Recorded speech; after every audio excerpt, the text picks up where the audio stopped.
Herkese selamlar. Bugün kripto ile ilgilenen herkesin belki de hayatının bir noktasında duyduğu bu cep boyutu Bitcoin madencilik araçları hakkında konuşmak Good istiyorum. morning, good evening, good afternoon, wherever you are, whenever you are. Thank you for watching my videos. My name is Temsilci Jeremy. I'm in the pipe 5x5 still live here in Dubai. Hope you're doing well. Hope all is good with you. And I know it's slow. Bitcoin, crypto market, they're not doing it. It's really boring out there. Genel olarak kripto hakkında günlük olarak this is the time to buy. This is the low point in crypto where you should be dollar cost averaging to buy in to when it makes all-time highs, and you can start dollar cost averaging out of crypto. That's how you do it. Most people don't come into the space when Bitcoin is low, when crypto is low. They come into the space when prices are going to all-time highs. And really, that's when you're supposed to be selling. That's not when you're supposed to be buying. Yes, you can trade it. As when you know the saying, if I show me a new tie, and I'll show you a buy. But that's for trading. That's for trading, and most of us are not traders out there. Most of us like to buy and hold. And if we're buying and hold right now, Bitcoin's never going to see these low prices again. If you're buying and you miss the all-time high in the next bull market, because the bull market's coming, Bitcoin has a clear cycle. Every 4 years after the halving, Bitcoin starts to rise again, and it will do so once again after the halving, which will occur approximately around May or June of 2024. After that, then it's a slow rise straight up. And then into 2025 is the big party. We all seen this happen over and over again. If you've been here as long as I have, at least, I've seen this many times. I've watched Bitcoin prices go from $1 to $32, back down to $2, up to $266, down to $50, up to $1,300, down to $200, up to $20,000, down to $3,000, up to $70,000, and back down to $15,000. So, you know, I've seen this over and over again, and it is always the same because, and why is it doing this? It's because, one, people come into this space and they see how valuable Bitcoin is. It's valuable because it's going to be money. It will be the money that you use. And many people who are intelligent enough to study what Bitcoin is see that and they buy in and overhype this eventuality. It can't happen overnight though, because not everyone can see the value of Bitcoin at the same time, all at the same time. So it has to happen over time, and that will happen, and that's why Bitcoin will make an all-time high next year. Yes, I think next year. I believe so. Because every happening, it's always made an all-time high the same year after the happening. So that's practically guaranteed for all of those people who are interested in buying right now. You are guaranteed Bitcoin is going to go over $70,000 next year. Bunu ben çok önce almıştım. Ne işe yaradığını bir göreyim. Ben de bir deneyimleyeyim diye. Neredeyse 7-8 yıllık bir cihaz. Bu benim elimdeki cihaz şu an gördüğünüz şey 50 kilo. We're going to talk about the news first, and then we're going to talk about some TA, show you some small trades you can make in this, very boring market. And also we're going to close off the show and do some questions for those people who are watching this live, right? If you're not watching this live, you're missing out. So make sure you head over to DaVinciJ15.com so you could watch this live and ask me questions and so forth. Okay, so with that said, let's get on with the news. But before I get on to the news, I want to let you know that if you're interested in trading, you can trade this at bybit.davincij15.com or 2bit.davincij15.com. Links are in the description below. I'm not going to go into too much news today because, I did blow them around a little bit in the beginning there. So, but experts link LastPass security breach to string of crypto heist. Okay, what is LastPass? LastPass is a password manager. Password manager is what you would use to store all your passwords so that you won't have to remember them all. And you can create complex passwords to every single website, different passwords for every website, and you only have to remember one password. Also, these password managers allow you to do is to store secret information.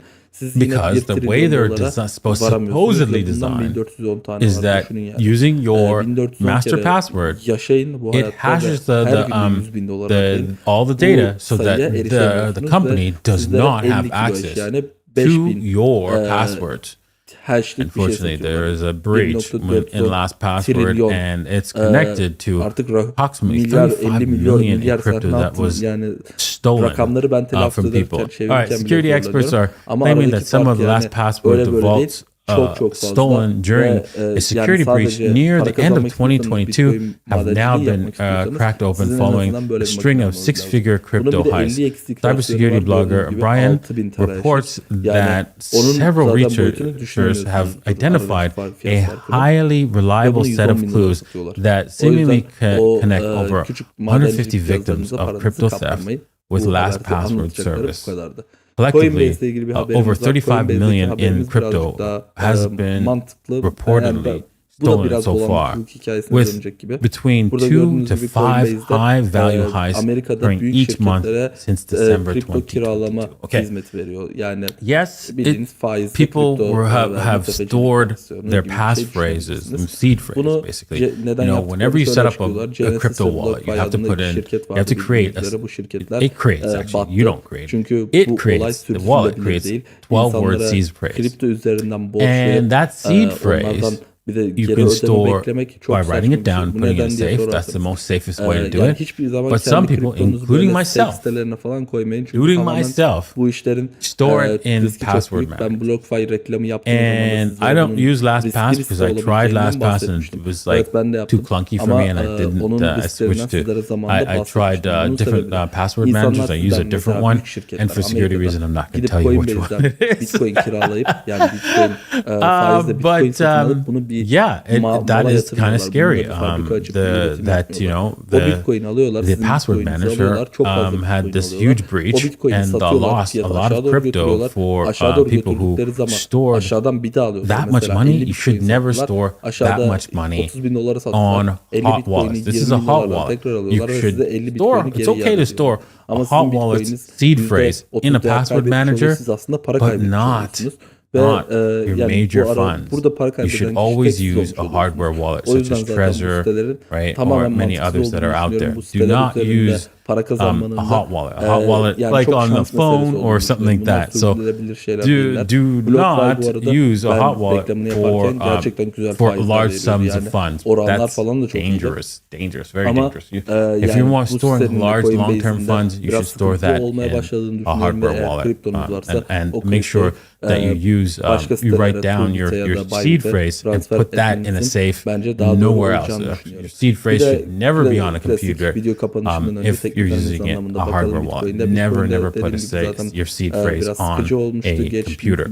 Okay, so let's get on to the TA for today. As you can see here on this chart, Bitcoin pumped because I told you guys that most likely we're going to come back down to these levels here of $25,300 and then bounce and head back up and test overvalue. And here we are. We're stuck in a range, and so when we're stuck in a range, it's going to continue to bounce inside that range, and the range is between the $25,271 and $26,800. And you can see that Bitcoin is probably going to pump all the way up to, you can get as high as possibly as high as $27,000. But most likely we're going to struggle at the 26,400 area. That's where the 38.2 is from this current move that this was a big move that it did, which I told you about before, that it was coming. There was going to be a big move, and yeah, that's what happened. And just came, that big move was also going to be rejected, and so it did pump up here to 28,000, and then we broke back down to 26,000. So that was inevitable. That was coming, and then now we're we're just stuck in that range, that same range that I pointed out earlier on, and that's what you have to trade it. So the next trade is obviously you're going to do a short trade. I would suggest you try shorting it at the 38.2. That's this 26,400 ish area, and the best way to trade that is to go for a short here. So if you take this short, the next time it touches the 38.2, you take a short, maybe a 2% loss, and then you could because this is just remember, this is not guaranteed, right? No guarantees from the management.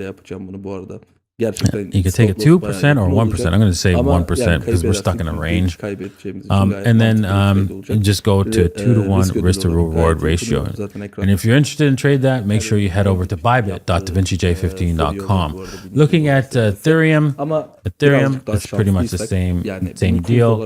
We bounced off the bottom of the range, and we're headed to approximately above. Let's do the same things because that's the easiest way to figure out where the targets are. And we're headed to, there we go. Again, the 38.2, which is the 1660 level approximately. So you can probably take a short there because you see there's a lot of resistance happening at that level. So with that said, if it breaks, if you get stopped out, you could always start another short at the 61.8, which is at the 1692 level. All right, so with that said, I hope you enjoyed today's show. I hope you learned something today. It's really important that I teach you guys something about crypto every single day. In fact, I'm thinking about starting my own school to teach people how central banking is basically a fraud. It transfers wealth from the poor and the middle class to the rich, and this is a horrible system because it enslaves us all. And I want a future where central banking goes away forever, because central banking is a means of theft. And when I started this YouTube channel, I wanted to teach people how to avoid this means of theft, and it grew into something a lot bigger. So I'm really proud of what it is today,